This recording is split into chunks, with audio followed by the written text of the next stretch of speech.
Živjo. Perutninsko meso je med potrošniki izjemno priljubljeno. Ljudje ga imamo radi, ker je blagega, nevtralnega okusa in tako kuharsko zelo prilagodljivo. Radi ga kupujemo tudi zato, ker je enostavno za pripravo. Tudi pri perutnini je dobro vedeti, kateri kos izbrati za določeno jed. Prstni, svetlejši kosi perutninskega mesa so mehki, manj mastni in so pripravljeni precej hitreje kot temno meso. A to je pravzaprav lahko dvorezno. Če nismo pozorni, jih lahko hitro prepečemo in izsušimo. Pri pripravi perutninskega mesa, če to ni kakšen paprikaš ali kurja juhica za dušo, je tako pomembno, da lovimo pravo razmerje med sočnostjo in termično varno pripravo. Pri tem nam lahko koristi ubodni termometer.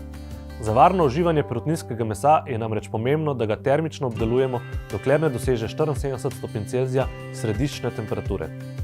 Kako uporabljamo termometer? Tipalo zapičimo v najdebelejši del mesa in ko le to doseže 74 stopinj, je varno za uživanje.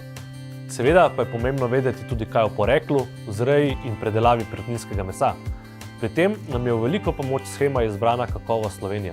Ta znak je namreč 100% jamstvo, da so bili piščanci zvaljeni in vzrejeni v Sloveniji, da so bili krmljeni za nadzorovano kakovostno krmo in da živali niso transportirali dlje kot 200 km. Vse to pa redno preverjajo uradni pristojni organi z napovedanimi in nenapovedanimi kontrolami. Ko torej izbiramo perutninsko meso, zahtevamo zase in za svoje le najboljše. Zato sledimo znaku izbrana Kakovost Slovenija.